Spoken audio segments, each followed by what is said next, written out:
Hey, happy Saturday. This is Minding Your Business with the Lancaster Chamber of Commerce. I'm Chris Spiker of Antelope Valley Florist. I'm Aaron Goldstein from Goldstein Digital.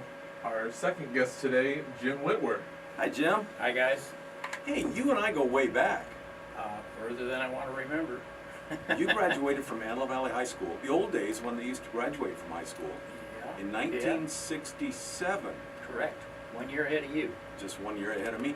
And we just had a 50th anniversary of the class of 67. Yes, we did.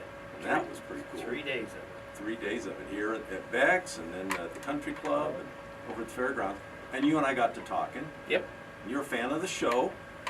Yeah. Or you listen to the show. I listen to the show, and I'm a fan. I get a lot of information from there. You claim I'm your only listener, but I found out there's at least 2 others.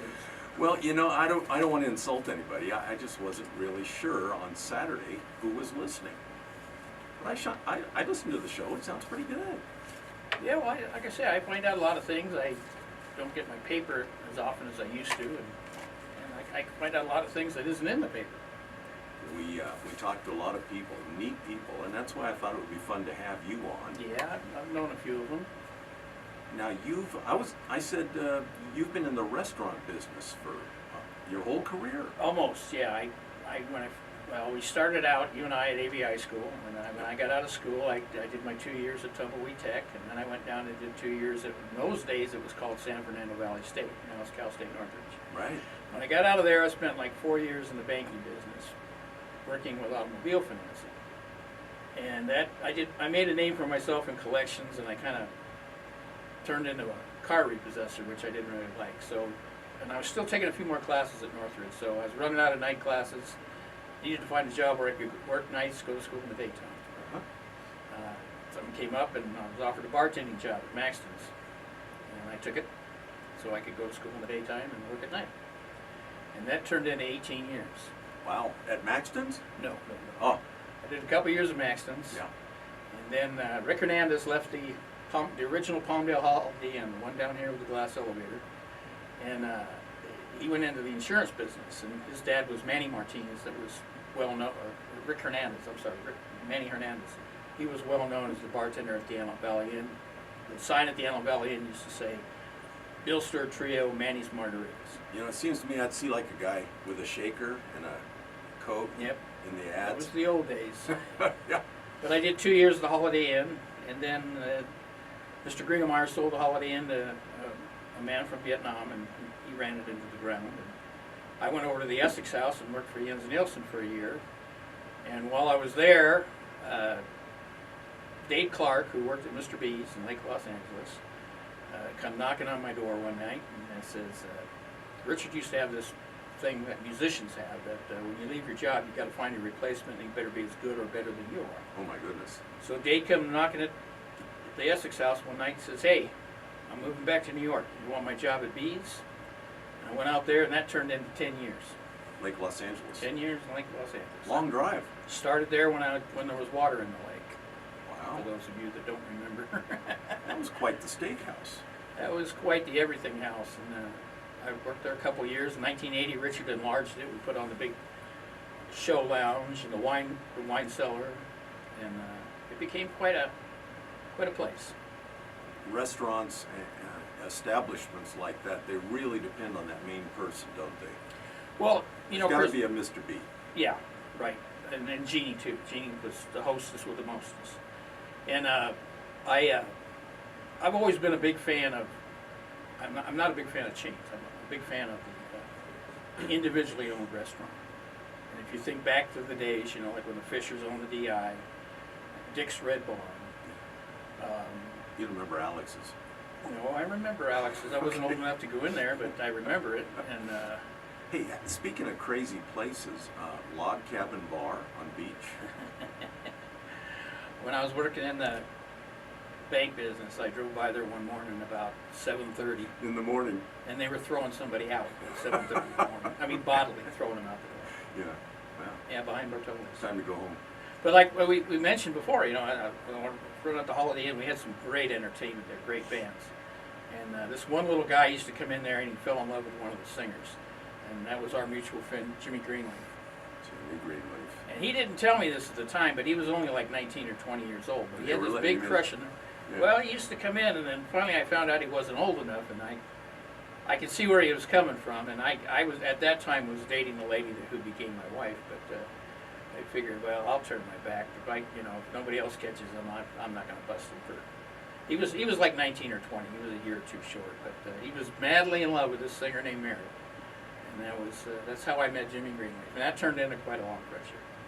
Jim Greenleaf was an amazing guy. Yeah. And so at 19 or 20, he'd already been in Hollywood, working at the Improv, and Right. trying and doing a bunch of. You said when you were Hanging out with Pauly Shore. Mm-hmm. And I remember he did, his first thing I remember him doing was All That Glitters, was a little TV show. It was kind of a takeoff on soap. And I don't know if you remember the guy that used to open the medicine cabinet and the Alka-Seltzer would be in there, but there'd be somebody on the other side and he'd go, Mona! He was that was the main guy that was with Jimmy. I think he played Jimmy's dad. And then I remember seeing Jimmy in I believe it was White Men Can't Jump or something like that with Siegel. All the classics, Aaron. It's all there on YouTube for you.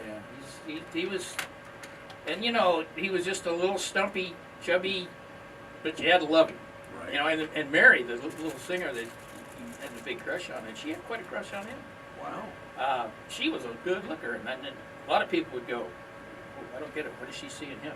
Well, Jimmy'd been to Hollywood, so he had picked up quite the But air. he wasn't that quite big that yet when him and Mary were going together. But Jimmy was quite a guy. Well, Jimmy was born in Palmdale. Where were you born? I was born in Morristown, New Jersey. And at the ripe old age of 7, my dad brought a bomber out here to Edwards Air Force Base in 1955. Yeah. And that's what started the Witwer times here in Yellow Valley. I've been here ever since. I've never left. My brother's in Texas. I got another sister up there in the middle of the fires up in Ukiah. Oh boy. But, What keeps you here? Ex-wives, two broke leave.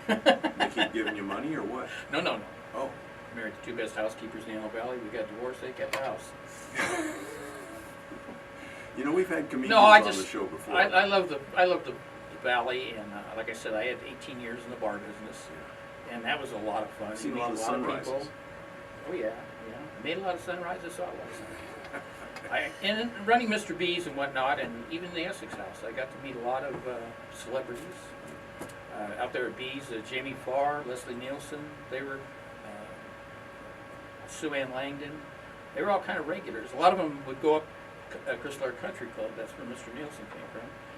And a couple of them owned racehorses. There was a layup ranch out there near Mr. B's where they would rest their racehorses. Mhm. John Forsythe used to come in. And then the days of the Holiday Inn, we had a contract with Universal Studios. They did the $6 Million Man there. The Holiday Inn was where Charlie's Angels met Bosley. The guy that Barnaby Jones was filming there. Buddy Upson. Yeah, I'm sitting somewhere in the middle of America watching TV, and Buddy Upson drives by Bracky's Inn. Yeah. I go, well, okay, I know where that is. What happens to those old signs, Bracky's Inn? Did somebody snag that sign? I don't know. Bermuda Inn? There was one fellow, and it was in the Fair Parade a couple of years ago. He got the old The sign from the Jet Jet Drive-In Drive-In, and yeah. restored it. And I heard he was trying to do a couple others. I don't know who he is. I don't know how to find him. But he's on Facebook. Okay. He's a buddy of mine. In fact, I went out and shot that Jet Drive-In sign when he had it. I thought that was pretty cool. It's very cool. He did a nice job of restoring it. He had an anonymous donor put the money in on that. I saw the sign at the World Museum during the fair. Mm. So I don't know if that's its final resting place or a little bit of history on it. Oh yeah. So you came here in 55? 55, yep. Did the whole thing, grade school at Monte Vista, Parkview, Antelope Valley High, graduated, like I said, 67, just had our 50-year reunion, a couple years at JC. And when I got in the bank business, I came back up here, worked for Transamerica, worked for Morris Plant, and then I got in the bar business and just stayed in the bar business. And then after 18 years in the bar business, I was getting a little tired of the drunks, so I took a little time off and I worked construction. And then I started barbecue catering business, and that turns 20 years old next year. And you're still doing that. Well, like I said, it turns 20 years old next year. I turn 70. We're going to go on the Dying Ember tour next year. It's going to be the end. So that's coming. The dying ember. Yeah. So now all you have to do is wake up and. That's the trick. Yeah. Waking up is the first part. You know. And Saturday morning listening to the radio. Well, that's what I do. I'm just usually getting out of bed. And, radio's on, and well, let's see what's going on in the valley. Well, it's nice of the radio station to give the Lancaster Chamber a spot. And I hope that we bring them some wonderful content. Well, you know, the chamber's a good deal. You know, it's, you know, they put on the fair parade, they put on the Christmas parade. That stuff just happens by magic, right? Yeah, it's they do a nice job of it. It's part of the community, part of what makes it fun to live here. You can get as involved or as uninvolved as you want. Yep, that's true. I've been involved and had to get uninvolved. Well, you got a lot of living yet to do. I'm planning on it. I just hope nobody else has any other ideas. So We just take it a little bit at a time.